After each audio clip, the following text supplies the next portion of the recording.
Chapter 2. Charles barely heard what Danielle said about Princess. As soon as he saw the puppy, he was on his feet and on his way over to get a closer look.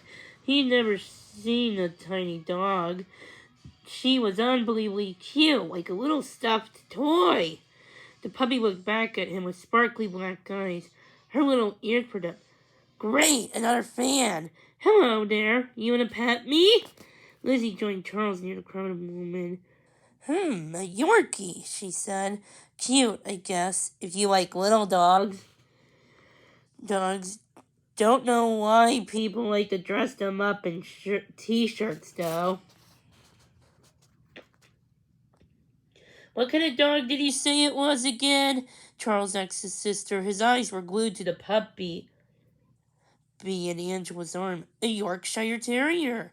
You'll get any bigger than that, but not that much. Lizzie didn't sound that much impressed. She was not a fan of any dog smaller than, say, Patches, a beagle puppy that the Petersons had recently fostered. Mom had come over to help the bean work his way through the crowd so he could see the puppy. Okay, pal, she said to the bean. Your turn for a haircut now. Now, Danielle's all ready for you. But the puppy! Bean reached out his arms towards the puppy. Not now, Mom said firmly. She pulled the bean away and walked him over to Danielle's chair. Charles was so busy looking at the puppy that he hardly noticed what Angela was saying. Now he noticed that she was upset about something, or happy. She was sort of laughing and crying at the same time. I just heard great news this morning, Charles heard her say. I've been accepted to study with Henri. Charles gasped. He had no idea who Henri was, but the women all gasped. Henri! Ooh, wow! Charles nudged closely to Lizzie. Henri? What's that? He asked. Lizzie snorted. First of all, it's a who, not a what. What? She said. Second of all, it's a name spelled Henri, pronounced Henri, with the accent on the second syllable. It's French for Henry. Okay, fine, Charles rolled his eyes. Lizzie could be such a know-it-all. Anyways, who's this Henri? Lizzie waved to get Angela's attention. Who's Henri? So Lizzie didn't know everything, but she was never shy when it came to asking questions.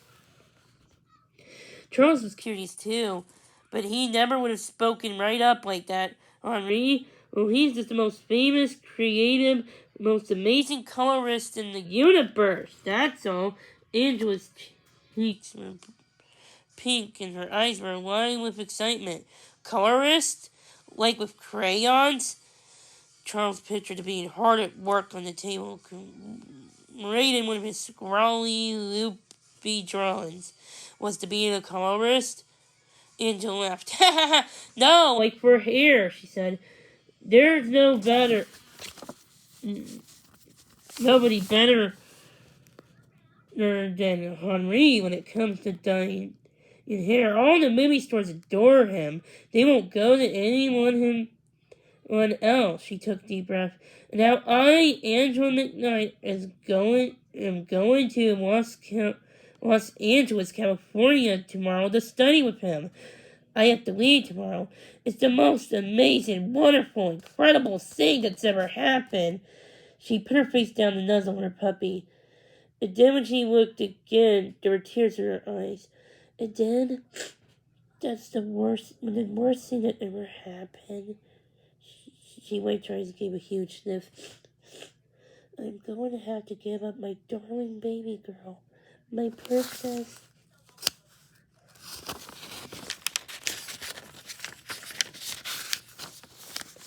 Why? One of the women asked.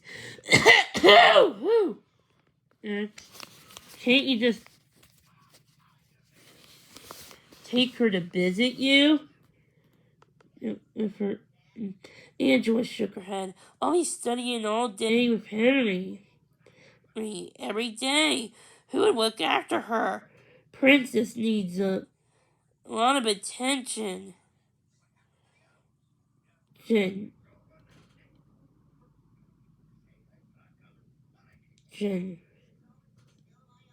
No. So on the top of the puppy's head again. Don't you, sweetie. Mama's little cupcake needs lots and lots of love. Princess licked Angela's nose. Whatever. Just keep the love coming. Charles and Lizzie exchanged a glance, and Lizzie pretended to gag. They both hated it when people spoke baby talk to their dogs. How long will you be gone? Another woman asked. Maybe you could find somebody to take care of Princess for a while. Angela shook her head. The truth is, I don't think I'll be coming back. I always wanted to live in California, and this is my big chance. The women started asking more questions about Henry. But Charles slipped away to find Mom. She was over at Daniel's station, supervising the Bean's haircut. Maybe a little more off to the back, the mom said as Daniel snipped away the Bean's soft curls. Mom, asked Charles, don't ask me if we... Don't tell me you're actually... We can foster that little brat, Lizzie said, coming up behind him. Charles, that's not nice, he told his sister. Just because you don't like little dogs doesn't mean we can help this one out. Like we'd help any puppy who needed us. Spoiled or not, Charles thought Princess was really, really cute. He was dying to have her stay in his family until they could find her a new home. It's not they dislike all little dogs, said Lizzie. Snowball was okay, and so was Rascals. But this one, she's tiny and spoiled. And I can already tell by the way Angela cuddled her in baby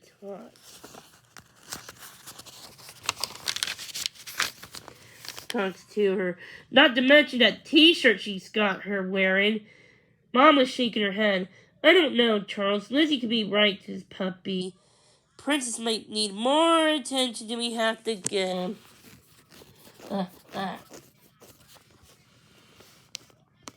And then we'll have time to... Gib, she looked at Charles, then looked at her, and he looked at her back with big sad eyes, imitating the poor little puppy that he sometimes worked for, Buddy. When he was hoping for a pet or a treat. It seemed to work for Charles, too. Mom sighed, okay, you're right. But we call ourselves a foster family. That means we should help any family that needs us. She pulled out her cell phone and called Dad. Charles crossed his fingers and listened to Mom's side of the conversation. Oh yeah, it's a Yorkie, she was saying. Yep, one of those little yappy things. I know. Charles likes her and we should help her and we can. She hung up and sighed.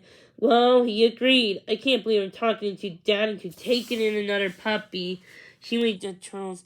But Mom was really more of a cat person. But Charles could tell she thought Princess was cute. Yay! Charles could hardly wait. By the time they left here today, Angela already agreed to let the Petersons foster Princess. In fact, she was going to bring the puppy over that very night. We'll need some time so I can tell you all about how to take care of her, she said. And of course, I'll bring the list.